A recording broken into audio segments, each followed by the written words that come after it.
मोदी जी और अमित शाह जी आम आदमी पार्टी को ठिकाने लगाने के लिए इस पूरे केस को खुद पर्सनली व्यक्तिगत तौर पे मॉनिटर कर रहे थे। केजरीवाल छूटना नहीं चाहिए, मनीष सिसोदिया छूटना नहीं चाहिए, सतिंदर जैन छूटना नहीं चाहिए, संजय सिंह छूटना नहीं चाहिए। मुझे गिरफ्तार करके मोदी जी ने और अमित शाह जी ने बड़े बड़े संदेश दिए हैं। उन्हें संदेश दिया है, खबरदार अगर सरकार में कोई ईमानदारी से काम करेगा, अगर कोई ईमानदारी से काम करेगा केजरीवाल वाला हाल कर दूंगा तुम्हारा। इनको जेल में नहीं डालेंगे। किसको जेल में डालेंगे? सोनम वांगचुक को। सोनम वांगचुक को जेल में डालेंगे, महराज मलिक को जेल में डालेंगे, नरेश बालियान को जेल में डालेंगे, केजरीवाल को जेल में डालेंगे, मनीष सिसोदिया को जेल में डालेंगे, संजय सिंह को जेल में। सुबह से उठ के शाम तक मोटा भाई और मोदी जी केवल बैठ के ये देखते हैं कि सत्ता कैसे लेनी है। सत्ता के लिए तरह तरह के षड्यंत्र रचते हैं। उन्होंने पर्सनली मॉनिटर किया। ये जज साहब का फैसला मोदी जी, अमित शाह जी और बीजेपी की गाल पे जोरदार तमाचा है। देश के कोने कोने से आए हुए मेरे सभी प्यारे बहनों, भाइयों, माताओं, बुजुर्गों, बच्चों, आप सब लोगों को मेरा नमस्कार, सबको मेरा सत श्री अकाल। पूरे देश भर से आज ढेरों हजारों की संख्या में साथी यहाँ पे जंतर मंतर पे एकत्रित हुए हैं। मंच पे बहुत सारे हमारे साथी बैठे हुए हैं, दिल्ली से, गुजरात से, गोवा से, पंजाब से, हरियाणा से, आगे भी सामने छत्तीसगढ़ से, राजस्थान से, मध्य प्रदेश से, उत्तर प्रदेश से। आप सभी साथियों को मेरा नमस्कार, सबको मेरा प्रणाम, सत श्री अकाल। दोस्तों, परसों दिल्ली की एक अदालत ने हमारे बहुत सारे बस मार्शल साथी भी आए हुए हैं। डीटीसी के कंडक्टर, ड्राइवर, डिम्स के निकाले हुए कर्मचारी, मोहल्ला क्लिनिकों के निकाले हुए कर्मचारी, आप सब लोगों की मैं बात करूंगा। थोड़ा सा सब लोग पेशेंस रखिए। आप लोगों ने अपने कागज भेजे, मुझे आपके कागज मिल गए हैं। आप चिंता ना करो, बीजेपी ने पूरे देश के साथ धोखा किया, केवल आपके साथ धोखा नहीं किया। उसकी सबकी बात करेंगे अभी। दोस्तों, परसों दिल्ली की एक अदालत ने ऐतिहासिक फैसला दिया है दिल्ली के लोगों के पक्ष में, देश के लोगों के पक्ष में। मैं दिल्ली के लोगों को, देश के लोगों को इस ऐतिहासिक फैसले के लिए बहुत बहुत बधाई देना चाहता हूं। मैं जज साहब का बहुत बहुत शुक्रिया अदा करना चाहता हूं। आप सोच के देखो, आज देश में ऐसा माहौल है, इतना डर का माहौल है, इतने डर के माहौल में जज साहब ने इतना धाकड़ फैसला सुनाया है। एक बार जोरदार तालियों के साथ जज साहब का शुक्रिया अदा कर दीजिए। पिछले 4 साल से मोदी जी ने और अमित शाह जी ने षड्यंत्र रच के दिल्ली के लोगों को बहुत परेशान किया, बहुत दुखी करा। उन दोनों ने, मोदी जी ने और अमित शाह ने षड्यंत्र रच के बोले तुम्हारा बेटा चोर है, केजरीवाल भ्रष्टाचारी है, केजरीवाल ने शराब घोटाला करा है, केजरीवाल 100 करोड़ रुपए खा गया। सवेरे से शाम तक मीडिया में डिबेट चलते थे, केजरीवाल भ्रष्टाचारी है, केजरीवाल चोर है। लोगों को बहुत दुखी करा। जज साहब ने फैसला सुनाया है, मोदी जी आप झूठ बोल रहे हो, केजरीवाल कट्टर ईमानदार है। जज साहब ने फैसला सुनाया है, कोई सबूत नहीं है। जज साहब ने फैसला सुनाया है, पूरा केस फर्जी है। ये जज साहब का फैसला एक बार 600 पेज का फैसला है, कोई 11 फैसला नहीं है। पढ़ के देखो आप लोग, ऐतिहासिक फैसला है। कई वकील बोल रहे हैं कई सदियों के बाद ऐसा फैसला लिखा जाता है। मोदी जी और अमित शाह जी आम आदमी पार्टी को ठिकाने लगाने के लिए इस पूरे केस को खुद पर्सनली व्यक्तिगत तौर पे मॉनिटर कर रहे थे। केजरीवाल छूटना नहीं चाहिए, मनीष सिसोदिया छूटना नहीं चाहिए, सतिंदर जैन छूटना नहीं चाहिए, संजय सिंह छूटना नहीं चाहिए। उन्होंने पर्सनली मॉनिटर किया। ये जज साहब का फैसला मोदी जी, अमित शाह जी और बीजेपी की गाल पे जोरदार तमाचा है। लेकिन दोस्तों, आज मैं अपनी बात करने नहीं आया आपके बीच में, आज मैं देश की बात करने के लिए आया हूँ। मैं अपने देश से बहुत प्यार करता हूँ। I love my India. मैं भारत से बहुत प्यार करता हूँ, बहुत ज्यादा। दोस्तों, मेरे को याद है जब मैं आईआईटी में पढ़ता था, आईआईटी में मेरे बहुत अच्छे नंबर आए, पढ़ने में अच्छा होता था मैं, मेरे बहुत अच्छे नंबर आए। मैं चाहता तो अमेरिका जा सकता था पढ़ाई के लिए, मैं चाहता तो नौकरी करने अमेरिका जा सकता था। मेरे बहुत सारे साथी अमेरिका चले गए। लेकिन उस टाइम मेरे मन में ख्याल आया कि देश का बहुत बुरा हाल है। अगर हम सारे पढ़े लिखे लोग पढ़ पढ़ के, आईआईटी से पढ़ पढ़ के, बड़े बड़े इंस्टीट्यूशन से पढ़ पढ़ के अगर अमेरिका चले जाएंगे तो अपने देश को कौन संभालेगा, अपने देश को कौन ठीक करेगा। मैं अमेरिका नहीं गया, मेरे अच्छे नंबर थे, मैं अमेरिका की बेस्ट यूनिवर्सिटी में जा सकता था, मैं अमेरिका नहीं गया, मैं भारत में रहा। जब मैं इनकम टैक्स डिपार्टमेंट में गया, मेरे को याद है सबसे पहला केस मेरे सामने आया, असिस्टेंट कमिश्नर इनकम टैक्स था। एक चार्टर्ड अकाउंटेंट आया, उसने अपना केस करवाया और उसके बाद मेरे से कहता है सर सेवा बताइए। मैंने कहा इसका क्या मतलब हुआ? बोला जी कितने पैसे लगेंगे? मैंने कहा मैं रिश्वत नहीं लेता। बोला जी देखो मैं तो ले आया आपके नाम के पैसे, आप नहीं लोगे तो मैं ही रख लूंगा। दोस्तों धीरे धीरे धीरे धीरे पूरे डिपार्टमेंट में फैल गया कि केजरीवाल कट्टर ईमानदार है, एक नया पैसा नहीं लेता इनकम टैक्स डिपार्टमेंट। पूरे डिपार्टमेंट के लोग, इनकम टैक्स डिपार्टमेंट के लोग, चार्टर्ड अकाउंटेंट मेरे ईमानदारी की कस्में खाया करते थे। फिर किस्मत ने मेरे को दिल्ली का चीफ मिनिस्टर बना दिया। 10 साल मुख्यमंत्री रहा मैं। 10 साल के अंदर प्रधानमंत्री मोदी जी ने, जो मेरे से नफरत करते हैं, पता नहीं क्यों नफरत करते हैं, मैंने तो उनका कुछ नहीं बिगाड़ा, प्रधानमंत्री मोदी जी ने मेरे खिलाफ पता नहीं कितनी इंक्वायरी कराई, सारी इंक्वायरी करा ली, एक नए पैसे का भ्रष्टाचार नहीं मिला 10 साल के अंदर। आज मैं चैलेंज करता हूं, 10 साल मुख्यमंत्री था, कितनी फाइलों पे साइन करे थे? कोई एक ठेकेदार, कोई एक दिल्ली सरकार का वेंडर खड़ा होके कह दे केजरीवाल ने पैसे मांगे थे। दोस्तों मैं राजनीति छोड़ दूं, ईमानदारी कमाई है, देश से प्यार करता हूं। I love my India, I love my country, मैं भारत से प्यार।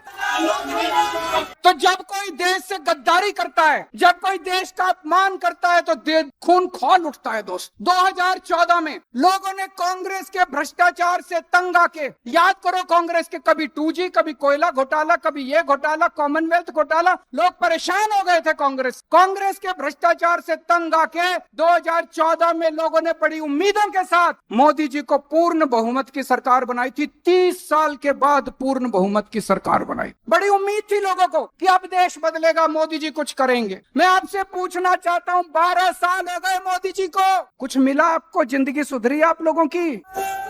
क्या मिला आप लोगों को? इन ना अच्छी सड़कें, ना पीने का पानी है, ना सीवर है, ना 24 घंटे बिजली है, हवा में पोल्यूशन है। इन 12 साल में इन लोगों ने बेड़ा गर्क कर दिया देश का।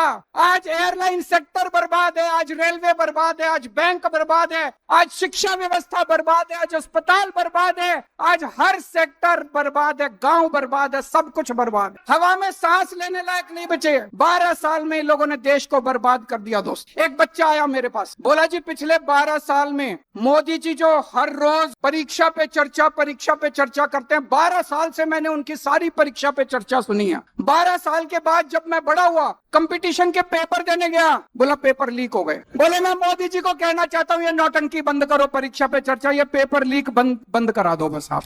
नौटंकी बाज है, एक नंबर के, केवल नौटंकी करनी आती है। परीक्षा पे चर्चा, अरे पेपर लीक हो रहे हैं पूरे देश में, चारों तरफ बच्चों का भविष्य खराब हो रहा है और ये परीक्षा पे चर्चा कर रहे हैं। दोस्त आप में से बहुत सारे लोग दुबई गए होंगे, अमेरिका गए होंगे, जर्मनी गए होंगे, फ्रांस गए होंगे, टोक्यो गए होंगे। कितनी शानदार सड़कें हैं वहाँ। 130 किलोमीटर प्रति घंटा की स्पीड से गाड़ियां दौड़ती हैं, 140, 150, 160 किलोमीटर की। और गुजरात में चले जाओ, मेरा तो आजकल गुजरात बहुत आना जाना होता है। अमेरिका में, लंदन में, न्यूयॉर्क में, टोक्यो में, पेरिस में 150 किलोमीटर की स्पीड से गाड़ी दौड़ती है। गुजरात में 30 किलोमीटर की स्पीड से गाड़ी दौड़ती है। गुजरात में, मैं झूठ नहीं बोल रहा, आप राजकोट से, मैं अभी गया था, राजकोट से जूनागढ़ 104 किलोमीटर है। 104 किलोमीटर जाने के 4 घंटे लगते हैं, 4 घंटे। 30 किलोमीटर की स्पीड से। क्यों? गड्ढे ही गड्ढे, गड्ढे ही गड्ढे, गड्ढे ही गड्ढे। अरे सारी दुनिया चांद पे पहुंच गई, इनसे 12 साल में सड़कों के गड्ढे नहीं बढ़े गए। सारी दुनिया चांद पे पहुंच गई, ये अभी तक सीवरों के ढक्कन लगाते रह गए। सीवर के ढक्कन नहीं लगे इन लोगों से। अभी आएंगे, दिल्ली पे भी आएंगे, चिंता ना करो। आप किसी देश में चले जाओ, किसी भी, लंदन चले जाओ, टोक्यो चले जाओ, पेरिस चले जाओ, फ्रांस चले जाओ, न्यूयॉर्क चले जाओ, कितने साफ सुथरे शहर हैं उनके, एक जरा सा मिट्टी का तिनका नहीं मिलता। वो छोड़ो, आप गरीब देशों में चले जाओ, श्रीलंका चले जाओ, भूटान चले जाओ, मलेशिया चले जाओ, रवांडा चले जाओ, वियतनाम चले जाओ, साफ सुथरे शहर हैं। इनसे 12 साल में हमारे शहरों की सफाई नहीं हुई। मोदी जी लानत है इनके ऊपर। 2014 तक बीजिंग में हमसे ज्यादा पोल्यूशन होता था, इतना पोल्यूशन था, इतना पोल्यूशन था। 12 साल में बीजिंग ने अपना पोल्यूशन खत्म कर दिया। आज पूरे उत्तर भारत के अंदर सांस लेना मुश्किल हो रहा है, एक के बाद एक सारे शहरों में सांस लेना मुश्किल हो रहा है। इनसे पोल्यूशन ठीक नहीं हुआ। दोस्त कहते हैं हम विकसित भारत बनाएंगे। अरे विकसित भारत छोड़ो, रहने लायक भारत तो बना दो, कम से कम सांस तो ले लें।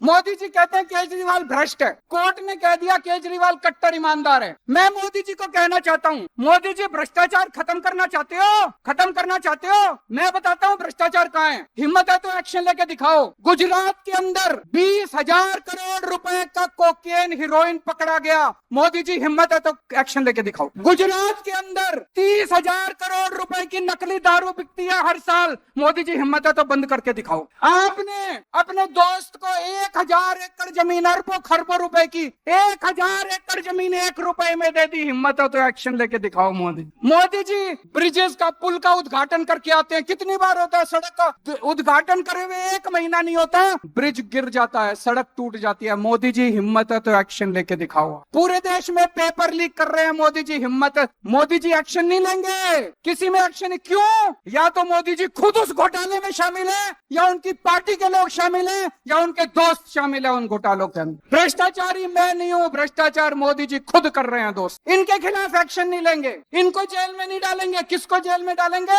सोनम वांगचुक को। सोनम वांगचुक को जेल में डालेंगे, महराज मलिक को जेल में डालेंगे, नरेश बालियान को जेल में डालेंगे, केजरीवाल को जेल में डालेंगे, मनीष सिसोदिया को जेल में डालेंगे, संजय सिंह को जेल में, इन लोगों को जेल में डाल। कौन है सोनम वांगचुक? बहुत बड़ा वैज्ञानिक है दोस्तों, बहुत बड़ा वैज्ञानिक। उसको तो पद्म श्री मिलना चाहिए, पद्म भूषण मिलना चाहिए। बच्चों की, गरीब बच्चों की पढ़ाई के लिए उसने पता नहीं क्या क्या काम नहीं किया सोनम वांगचुक, उनको जेल में डाल दिया। मोदी जी सोनम वांगचुक से डरते हैं। क्यों डरते हैं? जब कोई तानाशाह पढ़े लिखे वैज्ञानिकों से डरना चालू कर दे तो समझ लो उसका अंत आ गया तानाशाह। एक दिन मोदी जी संसद नहीं गए, पूछा क्यों नहीं गए? बोले महिलाएं सारी मेरे को पीटेंगी। पढ़ा था अखबार में आप लोगों ने? बोले अरे मोदी जी आपको महिलाओं से डर लगने लग गया, संसद में नहीं गए। बोले मेरे को सारी महिलाएं पकड़ के पीटेंगे। आपको सोनम वांगचुक से डर लगता है, आपको महिलाओं से डर लगता है, आपको केजरीवाल से डर लगता है, आपको ट्रंप से डर लगता है, आपको अमेरिका से डर लगता है। अरे डर डर के कितना जियोगे मोदी जी, थोड़ी तो हिम्मत दिखाओ। मुझे गिरफ्तार करके मोदी जी ने और अमित शाह जी ने बड़े बड़े संदेश दिए हैं। उन्हें संदेश दिया है, खबरदार अगर सरकार में कोई ईमानदारी से काम करेगा, अगर कोई ईमानदारी से काम करेगा केजरीवाल वाला हाल कर दूंगा तुम्हारा। उन्होंने संदेश दिया है। आम आदमी पार्टी जब आई थी, हमने आम लोगों को टिकट दिए। देश के युवाओं ने अपनी नौकरियां छोड़ दी, अपनी तनख्वाह छोड़ दी, अपने धंधे बंद कर दिए, सब राजनीति में आ गए। सबको लगा कि अब हम देश बदलेंगे। हमारी पार्टी में सारे आम लोगों के लड़के लड़कियां, आम लोगों के बच्चे हैं, आम युवा हैं जिनको टिकट मिली। कोई मंत्री बन गया, कोई मुख्यमंत्री बन गया, कोई एमएलए बन गया, कोई कुछ बन गया। हमारी पार्टी के अंदर एक उम्मीद थी कि नौजवानों को राजनीति में आना चाहिए। मोदी जी ने संदेश दिया, खबरदार राजनीति में आए, केजरीवाल वाला हाल कर दूंगा तुम्हारा। देश के अंदर लोगों की उम्मीदें खत्म हो गई थी। लोगों ने कहना चालू कर दिया था इस देश का कुछ नहीं हो सकता। आम आदमी पार्टी आई, आम आदमी पार्टी ने एक उम्मीद दी। स्कूल ठीक किया, अस्पताल ठीक किए, बिजली ठीक की, पानी ठीक किया, सड़कें ठीक की। आम आदमी पार्टी ने उम्मीद दी कि देश ठीक हो सकता है, देश सुधर सकता है। 140 करोड़ लोगों को उम्मीद बंदी की देश ठीक हो सकता है। मोदी जी ने केजरीवाल को गिरफ्तार करके 140 करोड़ लोगों की उम्मीदों पे पानी फेर दिया दोस्त। 1 साल पहले इनकी दिल्ली में सरकार आई थी। आज दिल्ली सरकार के भुक्तभोगी यहाँ सारे खड़े हैं। ये मेरे को भी इन्होंने भेजा है। इनके विजेंद्र गुप्ता जी ने ये ट्वीट करा था। ये ट्वीट है 11 नवंबर 2024 का। मैं सभी बस मार्शलों को आश्वस्त करता हूँ कि भारतीय जनता पार्टी दिल्ली की सत्ता में आते ही 60 दिनों के अंदर बस मार्शलों को नियमित कर देगी। हो गए भाई नियमित? धोखेबाज विजेंद्र गुप्ता, धोखेबाज बीजेपी, धोखेबाज प्रधानमंत्री, धोखेबाज गृह मंत्री। मेरे को याद है प्रधानमंत्री जी खुद आके कह के गए थे दिल्ली में कि 8 मार्च 2025 से दिल्ली की हर महिला के अकाउंट में 2,500 आगे 2,500 रुपए। भाई अगर देश का प्रधानमंत्री झूठा हो तो उस देश की तरक्की कैसे हो सकती? फिर देश के लोग किसके पास जाएंगे? अगर देश का प्रधानमंत्री सरेआम स्टेज से खड़ा होकर झूठ बोलने लगे। आज यहाँ पे बस मार्शल आए हुए हैं, 10,000 बस मार्शल निकाल दिए, 10,000 डीटीसी कंडक्टर, डीटीसी ड्राइवर निकाल दिए इन लोगों ने, मोहल्ला क्लिनिक के कर्मचारी निकाल दिए इन लोगों ने, डिम्स के कर्मचारी निकाल दिए इन लोगों ने, हॉस्पिटल में काम करने वाले डेटा एंट्री ऑपरेटर निकाल दिए इन्होंने। अरे इतनी महंगाई में मुश्किल से नौकरी मिलती है। अगर 2 लोगों को नौकरी दे सको तो दे लो, नहीं तो कम से कम लोगों की नौकरी तो मत छीनो दोस्त। आज पूरी दिल्ली दुखी हो रही है इन लोगों से। सारी सड़कें टूटी पड़ी हैं, चारों तरफ गंदगी गंदगी हो रही है। लोगों के घर में काला पानी आ रहा है, पीने का पानी नहीं है। पहले हमारे टाइम में 24 घंटे बिजली मिलती थी, अब बिजली के लंबे लंबे पावर कट चल रहे हैं। पूरी दिल्ली बर्बाद हो गई। आज दिल्ली वाले याद कर रहे हैं यार इससे तो केजरीवाल ही अच्छा था। आज चुनाव करा लो दिल्ली में, कितनी सीट आएंगी?